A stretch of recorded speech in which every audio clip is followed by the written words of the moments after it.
Hello everybody, I am George from Ireland and I'm continuing my video about Her Royal Highness Princess Meghan, the Duchess of Sussex. So she delivered a speech in California a little while ago, and she orated with her customary aplomb, and she was there with two women who were really cut from the same cloth, as in the former First Lady, Mrs. Michelle Obama, and Mrs. Hillary Clinton. Forgive me, Rodham Clinton. I have far more respect for those two, particularly Mrs. Obama, whom I hold in very high regard. But anyway, back to the princess, a princess in both senses. So she inveighed against the status quo, and I think there are some things wrong with the status quo, as I've said elsewhere. But the point is, even if I saw eye to eye with her on every single issue, she shouldn't voice her opinions. Keep stum on these things. Otherwise, completely renounce all your titles, live as a private citizen.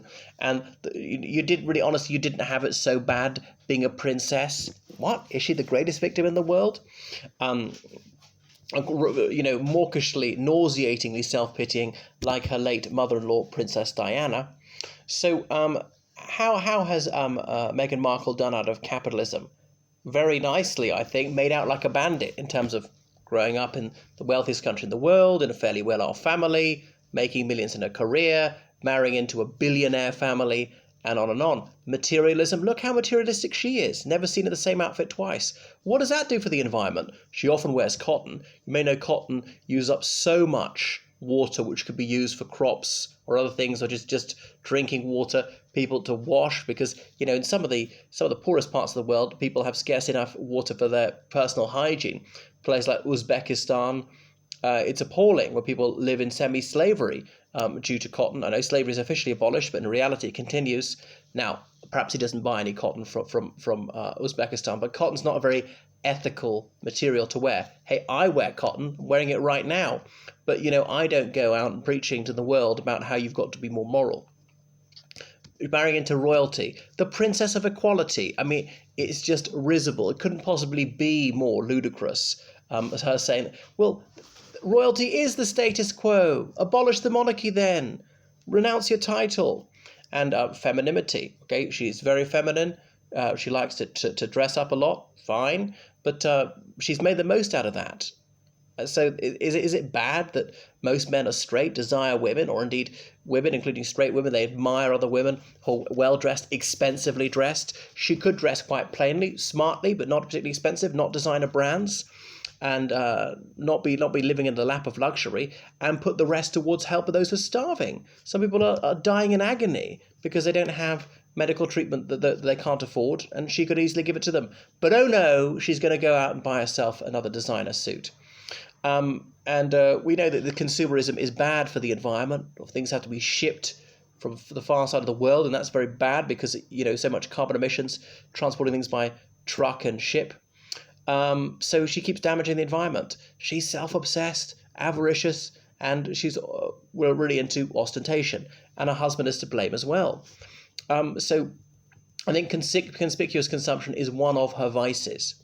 And if she really wants to call out injustice, and she hasn't named names as such, but everybody knows she's liberal left, all right, it's a respectable position, but royalty should not be taking sides in politics, and even she hasn't been crass enough to endorse one party or other politician. But which two political figures has she seen with? I mean, even if she hadn't tweeted against Trump several years ago, there would be no mystery as to where her sympathies lie.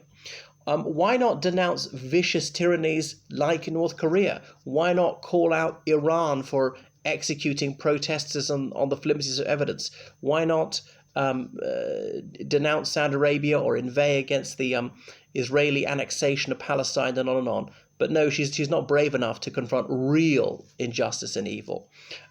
Just quibble about what's not quite perfect about the richest countries in the world. So Meghan Markle is one of the most unpopular members of the royal family in the United Kingdom. The only person even more unpopular is Prince Andrew, and she's obliquely come out against him. No, she hasn't been quite so foolish as to actually name him, but saying, well, we've got to believe all victims. It's clear what she indicates by that. And of course we don't have to believe all victims. So-called victims might not be victims at all. He might be the victim. I don't think it likely that it's that way around. But she still has some supporters and some ardor pro Meghan as well. So some ethnic minority people take her side because she's ethnic minority as well, and they feel they need to support her. Some politically correct people are inclined to her precisely because of her ethnicity, as well as because of the opinions that she so openly voices. And there are good things about her. She's always well turned out. What can I say? She's brainy. She's self-assured. So yeah, she has her virtues. But the most popular member of the House of Windsor is Her Royal Highness Princess Kate, the Duchess of Cambridge. Why? Because she doesn't open her trap too much. When she does say things, she's not opining about this or that. We don't hear these preachments coming from her.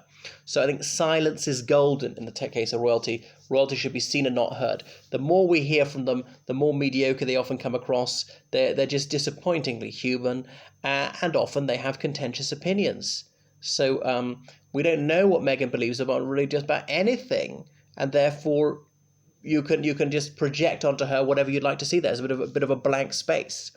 I don't think she's that much of an airhead. She went to St Andrews, one of the better universities in the United Kingdom. So we should take a leaf out of her book. Now, I know Princess Meghan's role is different now. She's going to divide her time between the United States and Canada, not be a working royal, be a kind of private royal. But again, all the time she wants to have it both ways, to exploit that regal status, that name recognition to the max, milk it for voiceovers. Prince Harry was overheard and he was filmed doing this at some sort of award ceremony for a film thing in Los Angeles, saying, she does voiceovers, touting for work for his wife. And of course, she's so bankable. She's worth far more than she was in Suits because she's far, far more renowned. So that's it. It's distasteful. And I wish they would just jog on. Okay, just disappear. If you want privacy, disappear. Otherwise, stop condescending to us. And you never even practice what you preach. Live humbly. Live in a one-room flat like I do, and give your money to the needy. I mean, I don't, because I'm not particularly moralistic. So it really sticks in the craw that these two, who were so subsidised by people on minimum wage, are always speaking out about injustice. Because it is real injustice, but they never give a brass farthing to those who actually need it. They never get stuck in and start helping people, physically helping people who are suffering. Well, that's enough from me. So please subscribe to my channel and watch my English law channel, my British poetry channel. Book me for online lessons in history and politics, religious studies, English, law, French, English as a foreign language. I translate from French, Spanish, Italian, Romanian, German, and Russian, and I'm a tour guide in London. Toodaloo.